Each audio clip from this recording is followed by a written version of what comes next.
Hello and welcome, everyone. Thanks for joining us this afternoon. My name is Becky Boyles. I'm the Deputy Director of the Renaissance Computing Institute. We also go by RENCI, housed at UNC-Chapel Hill. Welcome to our next event in the Illuminating AI series, How AI Reveals Hidden Stories in Nature. The Illuminating AI series examines the science underlying today's AI headlines, guiding audiences through the technology that drives AI while investigating its effects on the natural environment. This series is a collaborative partnership between RENCI at UNC-Chapel Hill and the North Carolina Museum of Natural Sciences. We are surrounded by environmental data. And today's panelists are going to walk us through how AI is transforming what scientists and researchers can discover with artificial intelligence. What happens when we use AI thoughtfully to review millions of camera trap photos, satellite images spanning continents, as well as climate pledges from cities and corporations around the world? Today's panelists lead efforts at the frontier of that work. Angel Xu is turning climate data into accountability. Roland Kays is unlocking the secret lives of animals through movement and imagery. Dan Morris is accelerating how we discover and protect biodiversity at scale. Together, they're showing us that AI, pointed at the right problems, can reveal a more hopeful story about our planet's future. We're going to begin with panelists' introductions and an opening statement, followed by a moderated discussion. We'll take questions from the audience via Zoom Q&A, and then we'll wrap up with an invitation to join our final event in the series, a Science Café night at the NC Museum of Natural Sciences in downtown Raleigh on Thursday, April 16th. So super excited for that. And we're thrilled for today's conversation. Without further delay, let's go ahead and get started. So I'm going to invite our panelists, starting with Angel, then then Dan and Roland, to introduce themselves with their name and title and place of work, and then deliver opening statements around AI and how it's impacted their professional interests in research. As we'll also invite statements about the one thing that you each want our attendees to take away from today's discussion. So with that, I'll pass it to Angel. Thanks so much, Becky, and thanks so much to RENCI for organizing this really timely conversation. I'm really looking forward to learning a lot from my co-panelists and from you in the audience. So as Becky mentioned, my name is Angel Xu. I'm an associate professor of public policy and environment, energy, and ecology here at UNC-Chapel Hill. I also founded and direct a research group called the Data-Driven EnviroLab, and our goal is to innovate data-driven and quantitative approaches to address some of the world's most pressing environmental challenges, including climate change. And so most of my work is focused on climate change and the role that subnational actors, local governments, states, and also private businesses can play in filling gaps in global climate action. And so that's where my entry point is into AI. And so I want to start, and I think I'm going to take your prompt in reverse order and say the one thing that I want people to take away from this conversation is, first of all, not all AI is the same. And I think a lot of these conversations around AI now don't interrogate or provide a clear definition of what we mean by AI. And so I think the way that I work with AI is going to be quite different from how Dan and Roland also interpret AI. And so I think it's important to just take a step back and recognize that not all AI is the same. And even though there's this broad umbrella term of artificial intelligence, generally being about a set of algorithmic or modeling approaches to take generally large amounts of data and to detect patterns and to develop predictions. Or now with generative AI, the idea is to take all of this data and these models to then generate new images and new text and new insights. So there are many different brands of AI. And in my work, I'm trying to investigate different applications in the climate space, recognizing that the techno-optimism that often accompanies what AI can do for climate change is often based on a subset of these examples, so machine learning or efficiency gains. But then the whole Wild West now is on generative AI and these kinds of technologies that are quickly consuming a lot of energy, a lot of water, generating air pollution based on what powers these data centers. And so I think that piece is still very much open for debate. And so I will share this white paper that I wrote a couple years ago looking at the opportunities specifically for climate action. And so in these domains for mitigation, there's been AI applications developed to help fill in data gaps. There's a lot that we don't know about just climate emissions and how businesses and local governments are adding to the climate problem, but then how their efforts to address the issue are actually being effective. So that's one case study I highlight in this white paper. And then, of course, on the adaptation side, so how are we adapting to the impacts of climate change?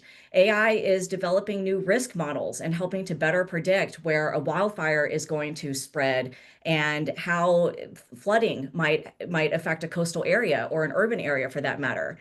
But then I think that the area I mentioned that's the Wild Wild West, that there's a lot of interest gaining attention is in the use of large language models and in particular generative AI. And that's where we are investigating the opportunity for these tools to help us analyze a vast amount of policy documents, text material that previously was really hard to actually analyze. And so I think, unlike some of the other domains that Roland and Dan will talk about, it's in the policy domain, you often cannot get observational data, or you can't measure what policy actors or businesses are doing outright or in situ. Often you have to go to disclosures or policy documents or plans to understand like what these different actors are pledging. And of course, that has its own challenges. And so the real opportunity is in these large language models and Gen AI tools to help us source and discover a lot of these different types of documents, compile them together in a corpus, and then using these types of natural language processing algorithms and models to then extract key pieces of information. So we're doing that with a project called the Net Zero Tracker, where we're tracking all national governments, major cities and state level governments, the Forbes 2000 largest companies. So whether or not these companies have set a decarbonization pledge, how are they actually implementing that particular plan? Is it credible? Is it aligned with science? These are things that we can start to automate with machine learning and these types of AI approaches. And we also have this tool called chatnetzero.ai, which then is a chatbot interface to help improve the accessibility of all this information, because it's still difficult, even if you have a text corpus or a data website, to then understand, well, what kind of insights can I actually derive? Or if you want to go directly and know what Walmart or Amazon is doing on climate change, this allows a chatbot interface to quickly access that kind of information. So I'll stop there with my optimism, and I think I can come back to some of the challenges and the areas for some skepticism in a little bit. Thank you. That's fabulous, Dan. Hey everyone, I'm Dan Morris. I'm a researcher in the AI for Social Good program at Google Research. I work on AI tools to help environmental scientists be more efficient at their job. Basically, I work on tools to help environmental scientists spend less time doing boring stuff and more time doing interesting environmental science. I do that in a couple different areas. A lot of my work is on image processing tools for wildlife monitoring. A bunch of my work is on image processing tools for aerial and satellite images of forests to help urban foresters spend less time clicking on trees. And then increasingly in the last year or so, as LLMs have become more powerful, a bunch of my job is instead of just building stuff, which has kind of been my job for like the last 15 years, is more teaching than building as LLMs become more powerful. I think one of the great things that's happening in all sciences, but in my world, in environmental science, is environmental scientists don't need computer scientists all the time to build stuff. And a lot of my job in the last year or so has been helping folks in the conservation community get up and running with LLMs. So they need less of me and can do a lot of building and innovation on their own. That's me in a nutshell. Oh, and to that end, my one thing I would love everybody to take away, I am trying to spread the gospel of try stuff all the time. That's a big part of my job right now, is really encouraging people to try stuff. So, and I mean specifically trying stuff in terms of using LLMs. I encourage everybody to start building stuff, even if you don't consider building software to be part of your job right now. Listen to podcasts about LLMs, come to webinars like this, that's great, but don't let that be a substitute for just trying stuff. And specifically, I encourage everyone, just like I do for exercise, which doesn't sound fun, so I make exercise fun for myself by watching football while I exercise.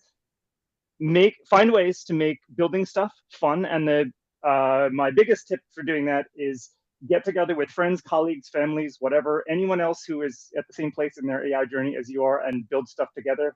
I've been hosting a bunch of what I call vibe coding parties to get folks together to build stuff. I had my first family vibe coding party with my kids a couple weeks ago, and it was great, and it should be fun and creative, and it's fine to start off building silly stuff to help you learn that will eventually pay off in terms of your fluency for LLMs in your jobs, day jobs too. That's me in a nutshell. I love that, Dan. Thanks so much. Roland? Great. Hi, everybody. I am a professor at North Carolina State University and also a scientist here at the North Carolina Museum of Natural Sciences. I'm really a mammal ecologist, wildlife biologist. A lot of my time is out in the field trying to monitor these populations of animals. Especially interested in trying to identify how are they doing? Are they increasing? Are they decreasing? And what are the causes of that? And trying to do this in a way that we can save the species from becoming too rare or possibly even going extinct. And so for me, that was initially running around the forest and just looking for animals, but now the technology has gotten so much better that we're using a lot of sensors, right? So we're putting tracking devices on animals. We're putting remote cameras out that will motion trigger and get a picture of animals, or we're putting microphones out that are recording bird song or insect noises or frog calls, et cetera. And that is just such a more efficient way of tracking these populations, because you can put out lots of those and leave them out and record what's going on with a population.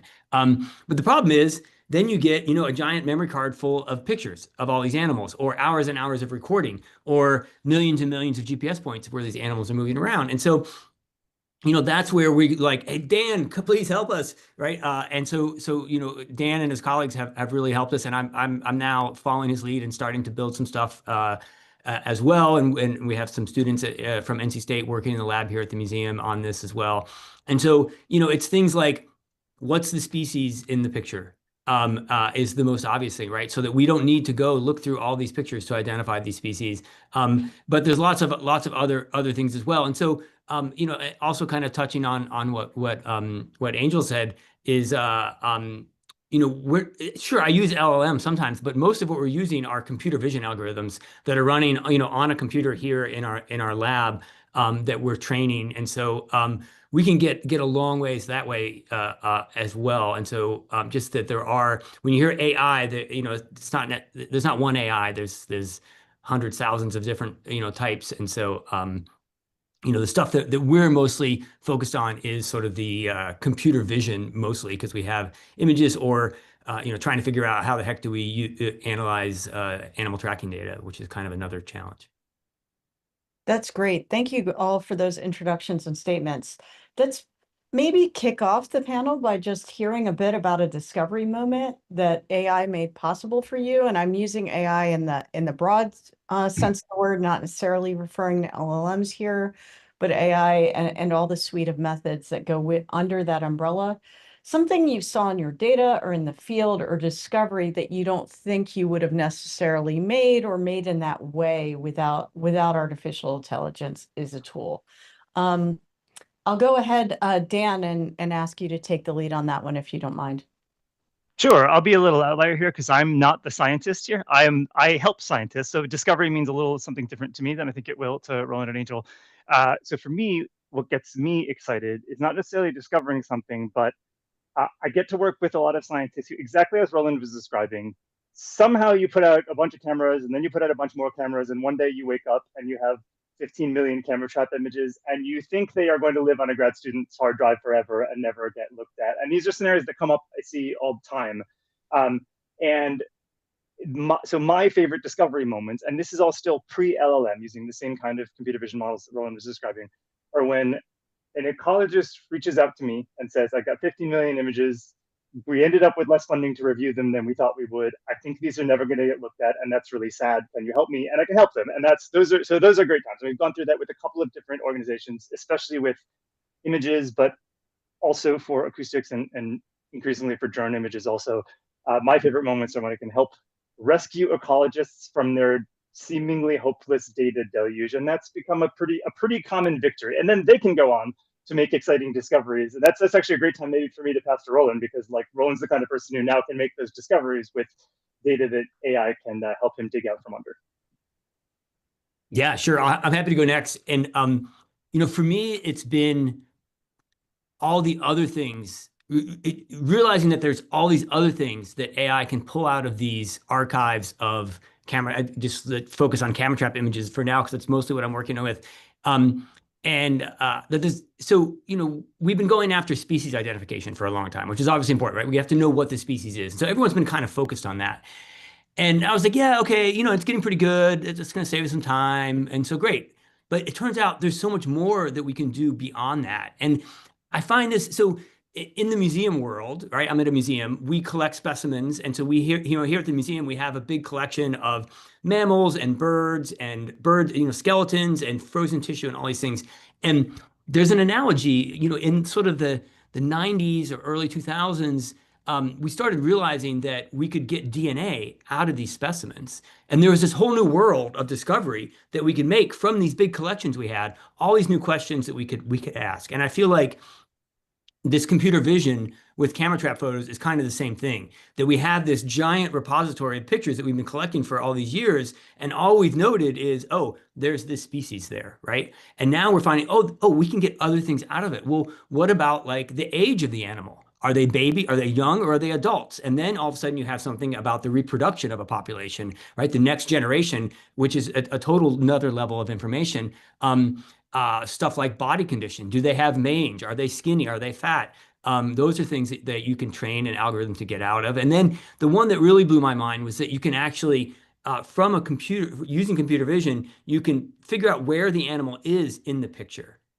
Is it close to the camera or is it far from the camera? And you can actually map it moving around. So you can get their movement behavior. And the reason this is so important for cameras is you need to know how big of an area your camera can see, right? And so, if your camera sees out to 25 meters, you're going to get a lot of pictures. If your camera can only see out to 5 meters because there's all these plants in the way, then you're going to get fewer pictures. And we've never had a good way to really account for that. And now all of a sudden we have this automated depth perception that we can calculate from the images to calibrate our results a lot better. So that's kind of the overlap, the overwhelming thing, the overreaching thing is just that there's all this additional information. And I'm sure, more creative students are going to come along and come up with new ideas of new things we can get out as well. Yeah, that's really fascinating. Angel? Yeah, so I guess I'm going to answer this question a little bit differently than Dan and Roland, which was so inspiring. So I was just getting really excited and pumped by everything that they were saying. I think for me, what AI illuminated is really the fact that when it comes to climate policy and climate information, that there's a lot more that we still have to figure out and ground in science. And I think that when I started my PhD in the late 2000s, what I was really focused on was the fact that for environmental issues, we actually lacked a lot of fundamental data in terms of things like, okay, yeah, what are the species living in a certain habitat and how are they affected by certain conservation efforts? But then I think now with AI and the moment I started to play around with ChatGPT and realizing how quickly it could give me information, that totally shifted my whole paradigm because I'm like, okay, now we can generate so much information like this with the click of a button.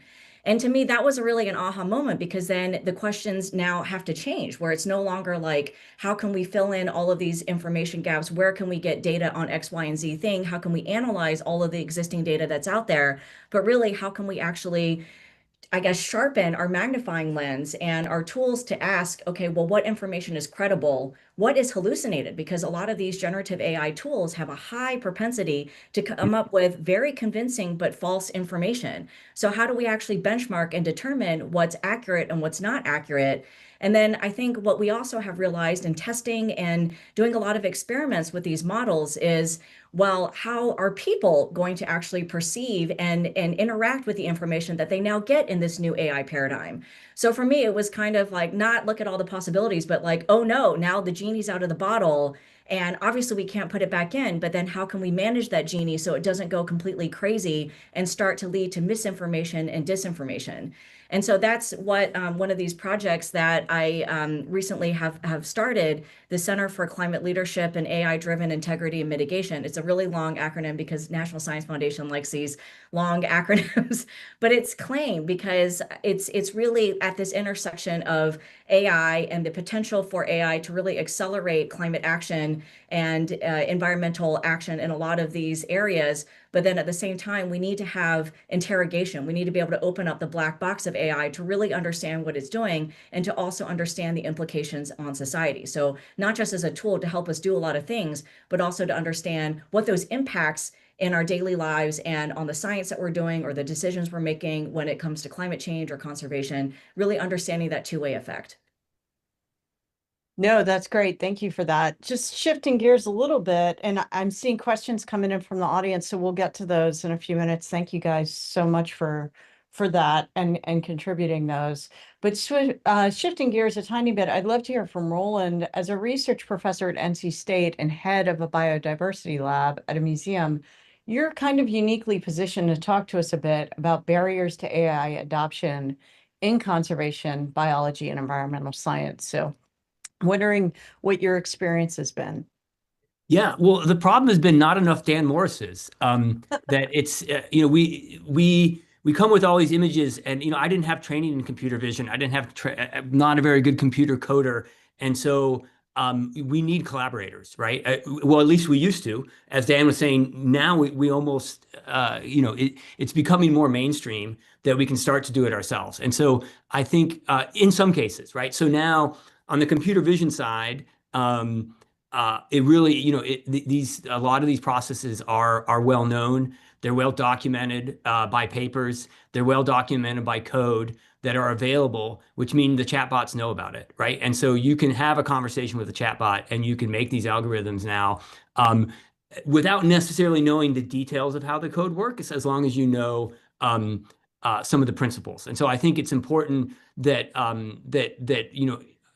upcoming scientists that are in this field, probably take an intro class so they understand the basics, they understand the jargon, they understand some of the basic limitations. But the limitation has been, how do we apply these tools to our specific data? And it's what's interesting is computer vision has been around for a while, and so that's pretty good.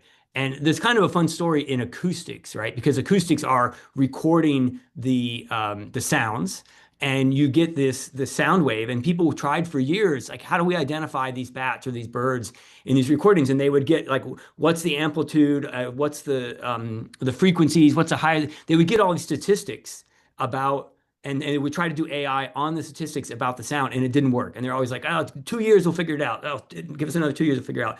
And then they tried on a sonogram, and a sonogram is a picture of the sound. And they applied computer vision stuff to it, and all of a sudden it worked really well. So it's like a picture is worth 1,000 words or whatever. And so I think that's an interesting example of having it, finding ways to use existing tools on your data. And the last one that we're working on now is animal tracking data. And so that this is another one that is, it's a bunch of numbers. It's a different kind of data. It's animals moving around.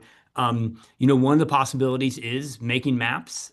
Maps, again, tell 1,000 words, and so we can analyze those maps with computer vision. But exactly how that works out is still unclear, and there's still some other options as well. So I think it's the specific type of data you're working with and figuring out how to apply these tools. And sometimes the field's mature enough that you can just do it and maybe do it yourself, like with computer vision. Other times you're really going to have to collaborate with AI scientists to invent new methods, kind of like we're doing on the animal tracking side. No, that's great. And pivoting a bit, Angel, what can environmental and conservation organizations or professionals do, thinking about where we are and have gotten to, especially in the last 12 months on LLMs, to really leverage those tools?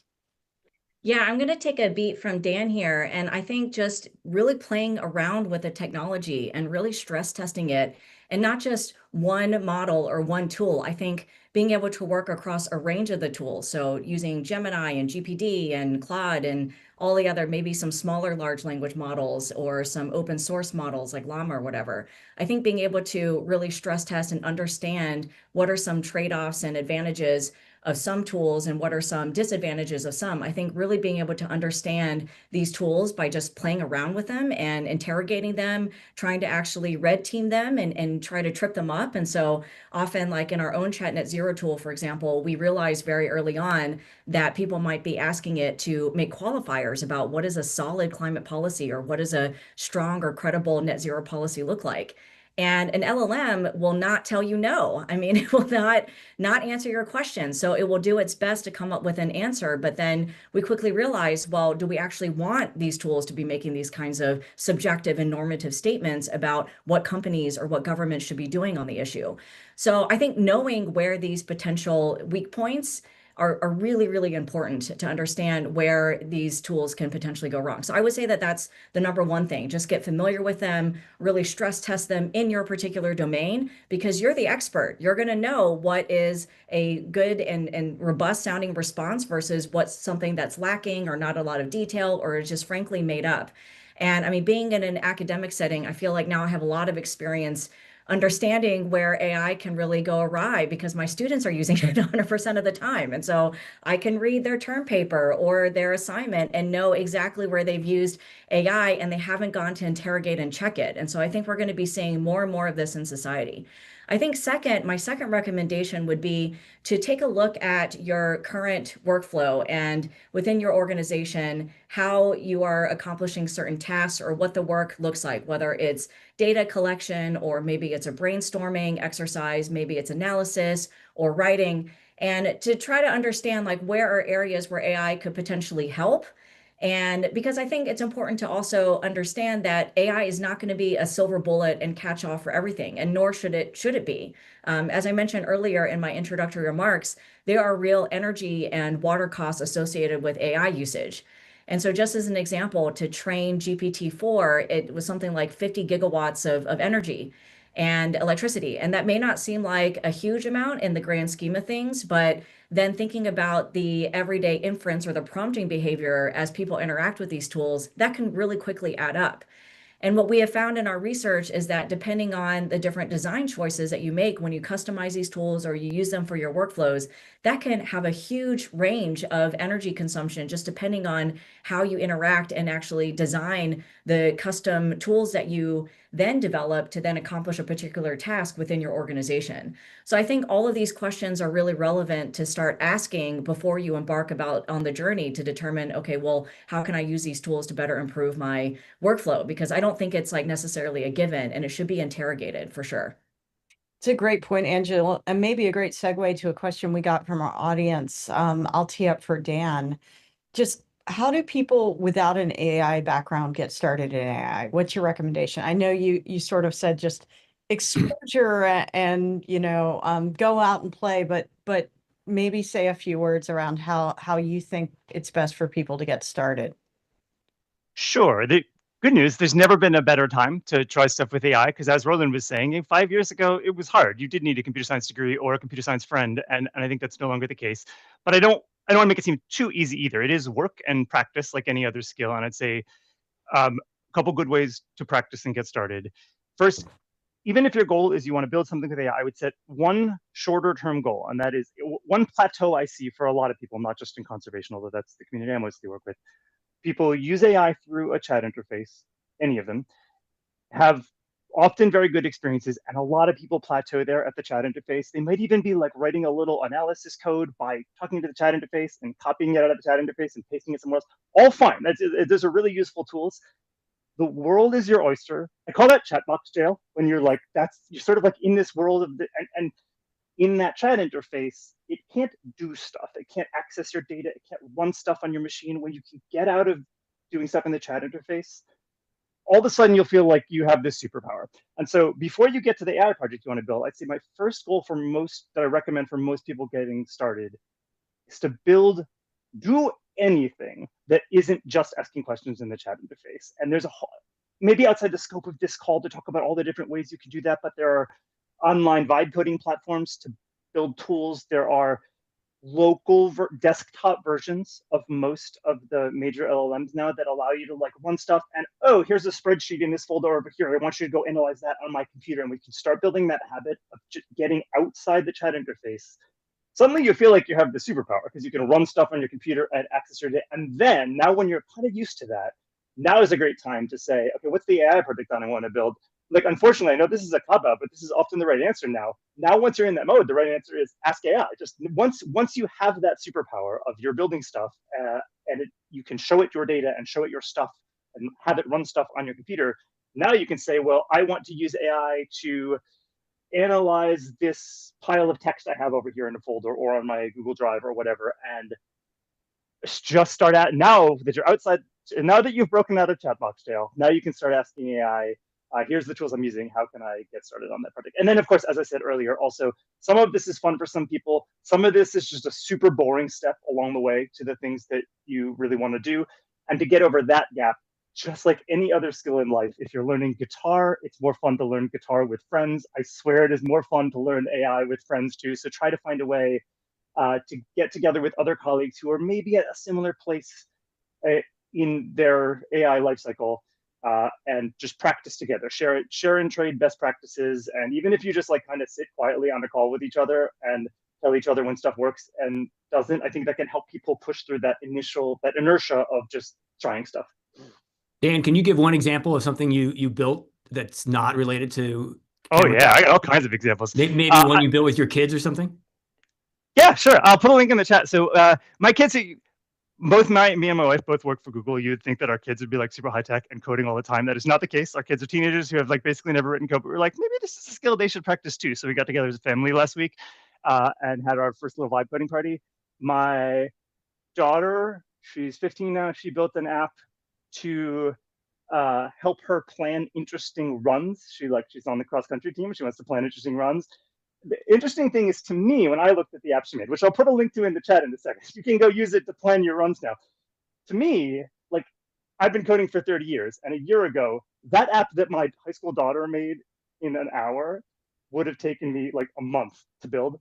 And so when I see that, my mind is blown. For kids growing up now, she was like, yeah, that's cool. And then she like left and went to bed. It was like nothing, it wasn't even that exciting to her that she just built this app in an hour that would have taken a professional programmer, a month, a year ago. So yeah, and I'll put a link in the chat to that and a couple of, I mentioned earlier that I love watching football while I exercise to make it fun for me. I have written a surprising amount of code to help me watch football on the treadmill.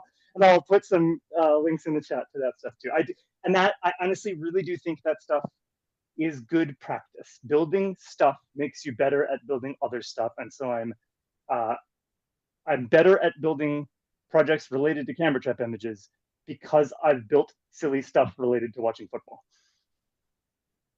That's great. I love that.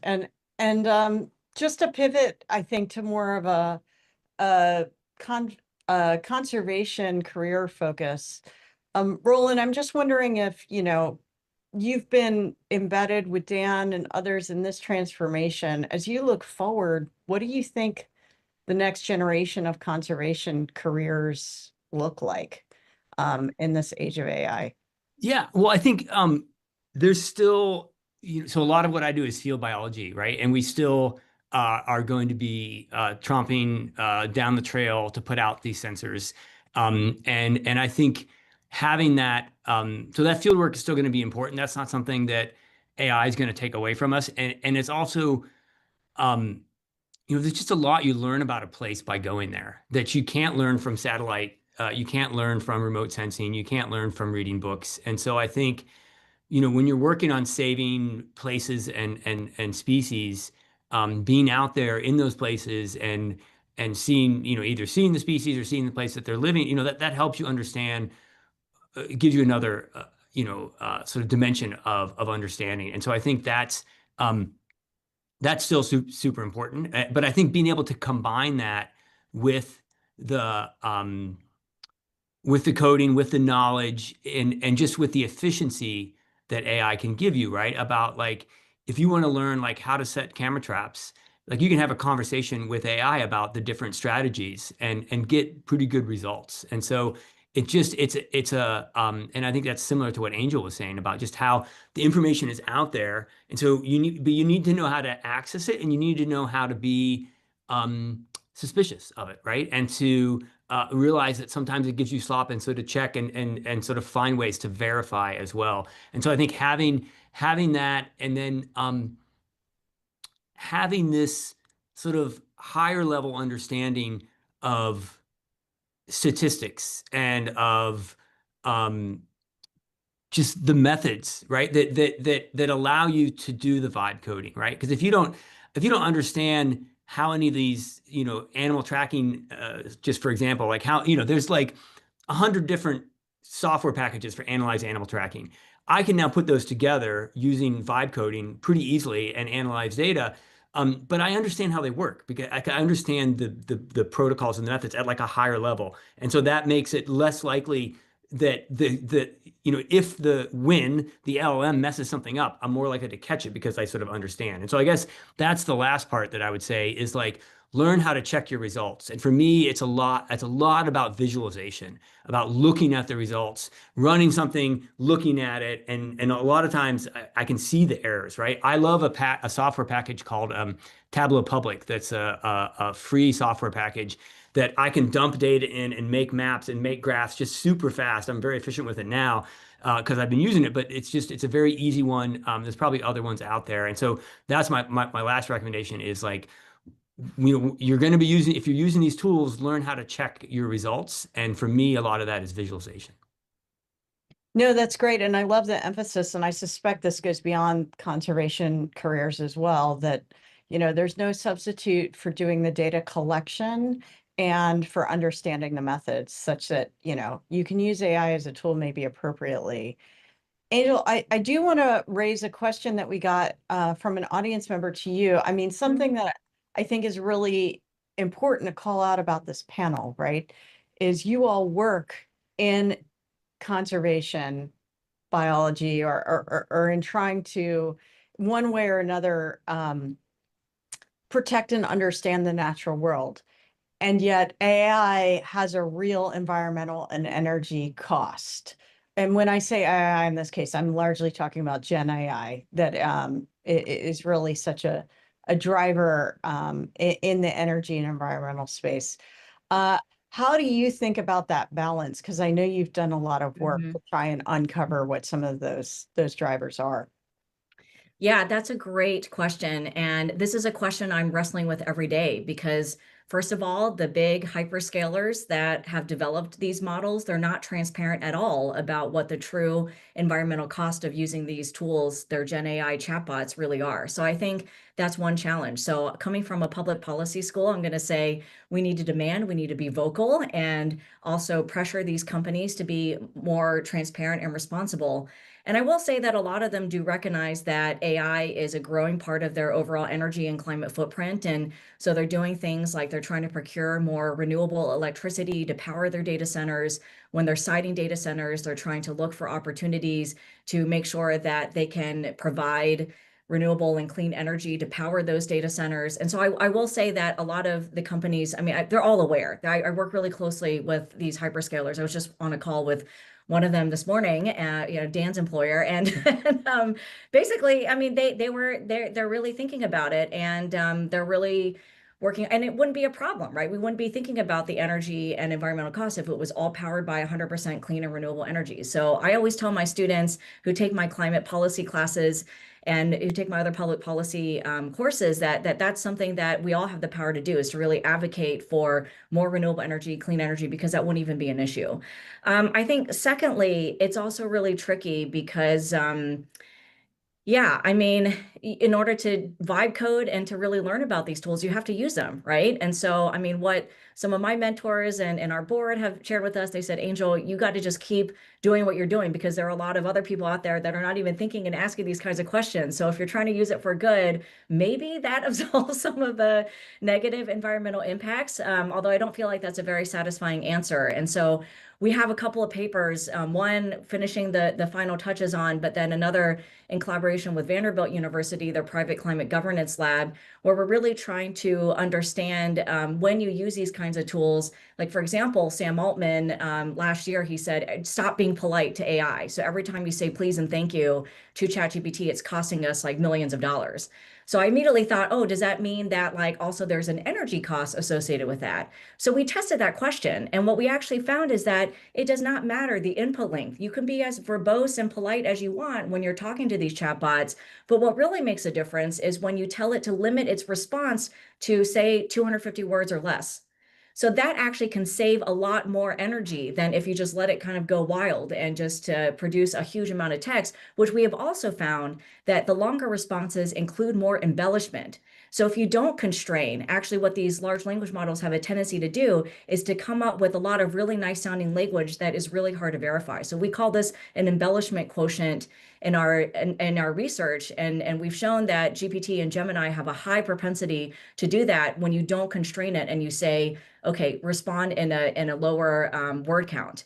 And so I think there are these behavioral things that we can all do in our everyday AI usage to lower our individual footprint. So stay tuned for that research, because we've been testing a bunch of typical behaviors. And another area that was really surprising is our partner also at Vanderbilt, the postdoc did a survey of Americans and surveyed 3,000 Americans, and over 30% of them had no awareness that AI and the use of these Gen AI tools had any kind of environmental or natural resource implication or footprint. And so I think also being aware and being more conscious about your AI usage and asking yourself, do I really need to use AI for this particular purpose? Or is there a non-AI approach or non-use of these Gen AI tools where I can accomplish the same task, and then perhaps just lower your usage? So I think these kinds of conscious behaviors we're looking at. But yeah, I can already tell you that our early research shows that there's huge differences in the energy that you consume just by your own interaction with these tools.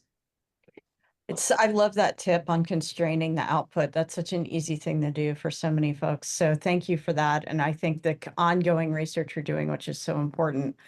Transitioning away from Gen AI for a minute, I wonder just for the whole panel, what are some specific tools that you want others to know about? And this is a question from the Q&A, that aren't just LLMs that you feel like are maybe being overshadowed.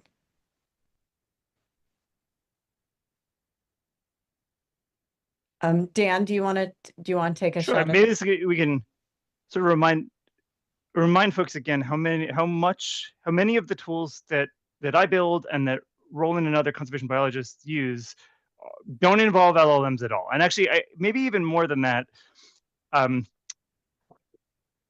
there are many people who collect data about wildlife or remote sensing data about ecosystems, who could be benefiting from the same kinds of AI models we've had for 5 to 10 years, who aren't yet. And a lot of that's just word of mouth.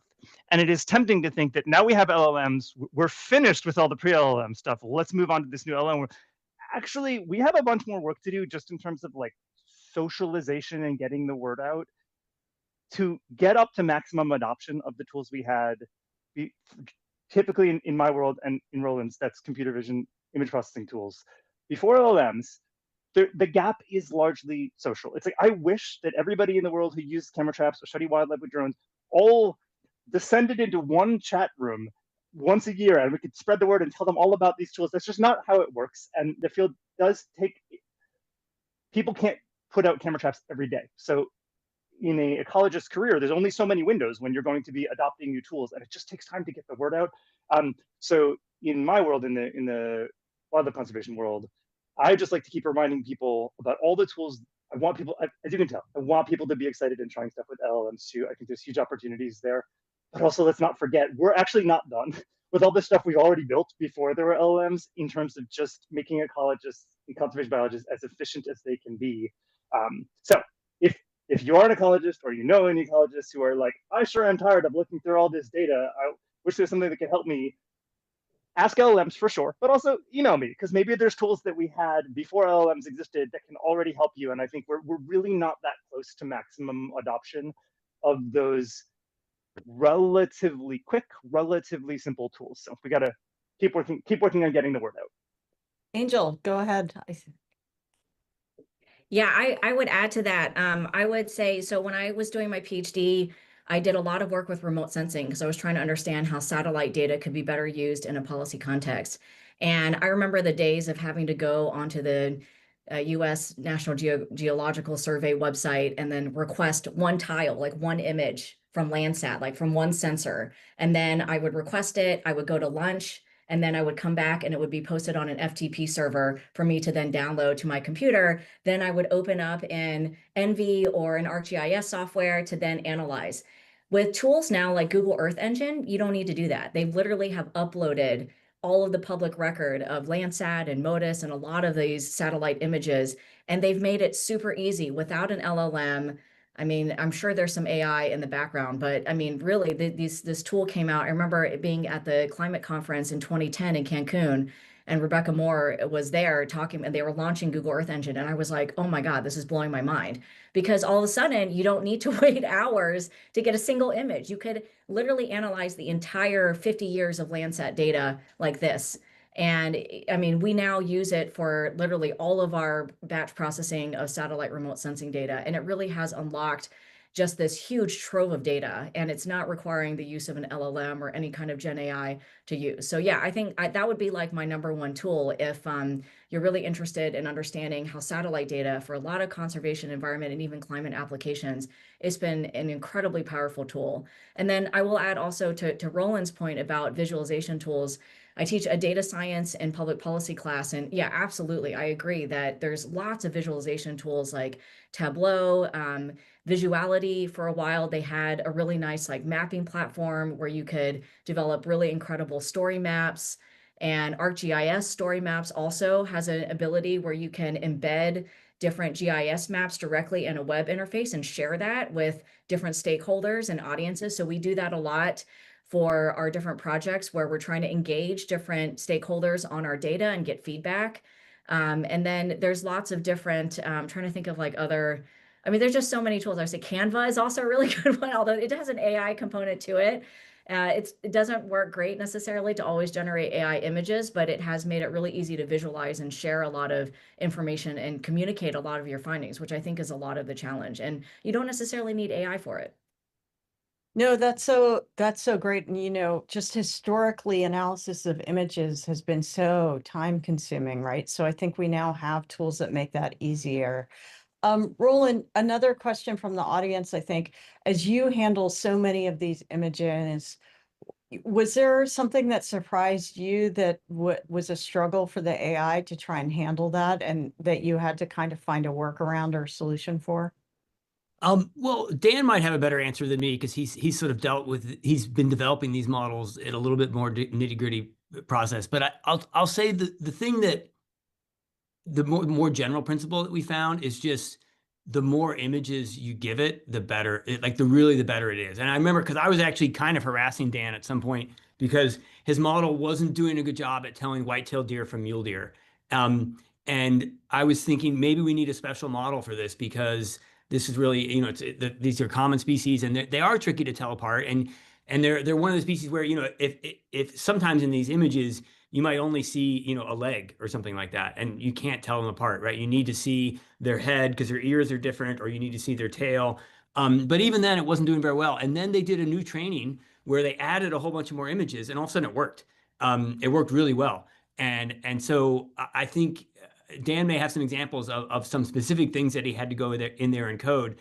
But this was an example where you just need, I think it's kind of like, to get from like 50% accuracy to, I don't know, 85% accuracy, you need, let's just say a few thousand images, right? But then to get from like 85 to 95, you probably need, I don't know, another 10,000. And to get from like 95 to 99, then you probably need, hundreds of thousands. So it kind of, you're getting to those real edge cases where you are only seeing a little bit. And because camera traps get tons of really terrible images, right? That's one of the problems it's not the nice, you Google for tiger, you see a nice tiger in the middle, but with the camera traps, you're getting these blurry images, these black and white. They're like, all you can see is part of the animal behind a tree in the background kind of stuff. And what's amazing is when you give AI hundreds of thousands and millions of examples of, oh, well, this is what a white-tailed deer looks like when all you can see is the butt and it's, 15 meters away behind a tree, it actually learns, oh, that's what a deer looks like when it's all you can see. Like it learns that's a deer and it can actually pick it up. But Dan's probably got some better funny stories about particular cases. Yeah, I second what Roland said, though. The solution is almost never. We like to think of like the Hollywood vision of like some super hacker coming up with really brilliant algorithmic ideas. That is never the answer. The answer is two things. It's more data, as Roland said, and it's also like uh, it's just being aware of where AI doesn't work very well and just telling people, helping ecologists figure that out early. So yes, I love tracking the failure cases of the models I work on. And that's for two reasons. One is, so when ecologist emails me, is like, I got 5 million images, can AI help me? The first thing I always say is, can you just send me 10 examples of what your images look like in general? And 90% of the time, my answer is, oh yeah, this looks pretty routine, deer in a forest, I can help you. But I want to be able to really quickly tell them, you're in the other 10%. I kind of don't think AI can help you right now, so that they don't waste a lot of time figuring out how to use AI tools that aren't going to be useful to them. And the cases that come up most often in the camera trap world are things that just don't look like regular camera trap images. So those are weird camera angles are a big one. Increasingly, people are using cameras to study. Normally, when you think of a wildlife camera, it's like on a tree, it's about 6 feet off the ground, it's parallel to the ground, there's big animals somewhere 5 to 50 meters away. People are increasingly using them to study small animals, where you like put a camera inside a Home Depot bucket that's upside down. And that's just, it's not that they're harder, it's just that they don't look like all the images that our models have seen in training. And I want to be able to tell people about that early.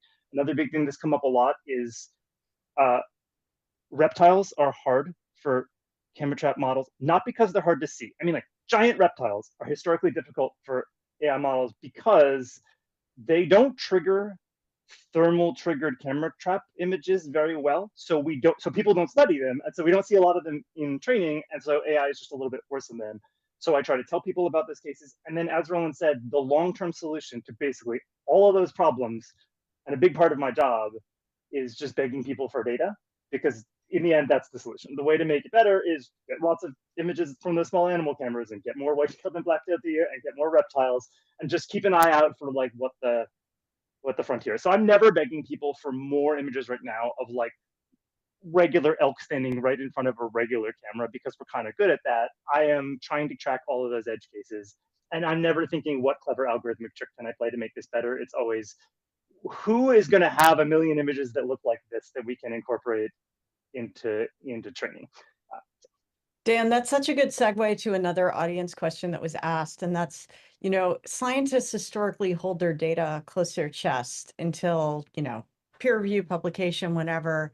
Does engaging with this AI challenge those notions of how science should be done? I think in terms of making data more available, and that speaks to exactly what you were talking about. And I had no idea that reptiles were difficult. So that's a really interesting sort of thing to kind of imagine as we rely on those data inputs to get improvements in the way you were describing. Yeah, a lot of that, I say it facetiously, but I really mean a big part of my job is getting data. And a lot of it is just relationship building and showing people that we build tools that are going to be useful to you or to the next you. And when people see that, and it's not hypothetical, like in 2012, it was kind of like hypothetical, like off in the distance, maybe someday AI will be able to help this problem. But as ecologists, either benefit from AI on some of their projects or go to conferences and talk to colleagues who have benefited from AI. Now it becomes more real. And that really does make people, there are lots of good reasons that people choose not to share data either publicly or privately for training, and that's fine.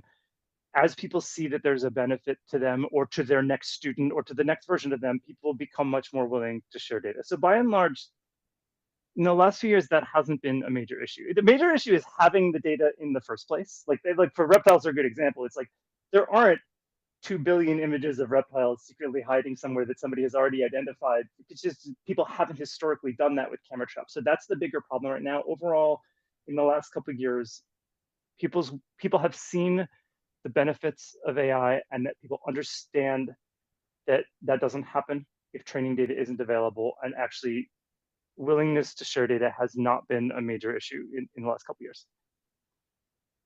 I'll just maybe briefly comment on that as well from kind of a different angle, which is, when we're looking to monitor animal populations and see how they're doing, we want to know how they're doing right now, right? If someone collects data today and then finishes their PhD and then writes their paper, like that might be 5 years before that paper comes out, right? If they wait 5 years to share their data, then conservation biologists don't know how's that population doing until 5 years later. And if there was a big problem, that's already too late. And so the way AI comes in is that now we can process these data so much faster and get the information out that it becomes, I think, more, people are realizing that, oh, someone actually can make use of my data before this. And there's actually some applied, that will help the animals, which is why I'm doing this in the first place. And so I'm hopeful. And then we also have these platforms that help bring the data together. Dan and I work on one called Wildlife Insights that's specific for camera trapping that I think makes it possible now that we can have this like very, very distributed data collection. And I'll give a plug. We work on one called Snapshot USA that's now also being replicated by other countries. We have Snapshot Brazil, Snapshot Chile, Snapshot Europe, and Japan that are collecting these data and making them available as soon as possible for these exact same reasons, so that we can use them in the AI models, but more importantly, so that we can see how the animals are doing and do some conservation decision making right away. Wow, that's really motivational. I think we'll probably have to close on that question, but before we're out of time, I want to invite the panelists kind of to make a closing statement about what excites you most looking forward in the space where you're operating. So Angel, hand it to you to kick us off. Okay, it's a lot of pressure. This has been a really great panel, so thanks Becky and RENCI for bringing us together. I learned a lot from Dan and Roland, and I hope we can keep the conversation going. I think I'm generally excited about just the possibilities of AI to really help address some of the really intractable and difficult challenges. And for me, that means to shine a light on what different climate actors have been doing and where can we find evidence of their success. And I think just being able to pull together many different types of data sets. And so, this is a totally new paradigm for me to be able to tie in text data alongside satellite remote sensing data, along with other observational data sets. I think just that capability a few years ago was not considered very possible. And now, we can do it, and not just for like one particular location, but I can do it globally. And so that's really unlocked a huge set of possibilities. And I think it's really interesting because, exactly as Dan and Roland mentioned, I think there's no substitute in this new AI world for just fundamental solid science and data. And so I think what's encouraging for me is to hear other people who work day to day with AI say that and reinforce that, because I think that's absolutely the case. And so AI is not going to come after scientists' jobs in this way, because you still need people who understand the fundamental science, who can check the AI and know what it's doing, whether or not it's producing accurate output, who can then design these models in a way that lower the environmental footprints and know when these trade-offs between accuracy and energy consumption are happening. So I think, I think there's a lot of general optimism, and I think we're learning day to day and stress testing these tools and understanding where their limits and some of the questionable areas might be. So I'm generally optimistic. That's great to hear. Roland, do you want to follow that? Yeah, well, I'll kind of maybe just ending with a little bit of a different topic. I think there's 3 things that I try to emphasize in my work. One is discovery in research, which we've talked about. Another is conservation, which we've talked about. But the third one that we haven't really talked about is public engagement, which is a big part at the museum. And part of what I try to do through my Wild Animals YouTube channel, and just here in exhibits, and through teaching, and through a lot of it is storytelling. And so and that's I think where humans are always going to be an important part. And so I think all this AI is great for discovery. It's lowering the barrier to learn more, to be able to do more. And but at the end of the day, we need to be sharing this through storytelling, through videos, through books, things like this, through the Science Café that's coming up. And so I think that's the real human part that I think having people that understand those components and understand sort of how to use AI to be more efficient and to do new things, but still be sort of the human to tell the story, to help other people get excited by it. That's great. Dan, I'm watching time, so you got about 30 seconds for closing comment. Sorry, Dan. No problem. Sure. I want to again, I want to help everybody who could benefit from the tools we've already built, make use of them. So that's basically getting the word out to ecologists. And then number two, I want to help everybody get out of chat box jail. I want everybody to feel encouraged to try stuff. And I think the first step is just start building things with AI, and that almost always the first step is just find any way to work with AI that isn't just asking questions through a chat interface. That's a great way to close. I want to thank everybody for joining us today. The Illuminating AI series culminates with an AI Science Café, as we mentioned at the top. We are doing this the evening of Thursday, April 16th from 6 to 8 at the NC Museum of Natural Sciences in downtown Raleigh. Scientists and researchers from Duke, NC State, the museum, UNC, and RENCI will host activity tables demonstrating how we're using AI methods to advance science in a variety of fields, followed by our evening keynote, which will be using AI to increase the value of museum specimens. So scan the QR code, but we look forward to seeing you soon. And again, a big thank you. Hi, thanks, everybody. Thank you. Everyone. Thanks so much, everyone. Have a great day. Recording stopped.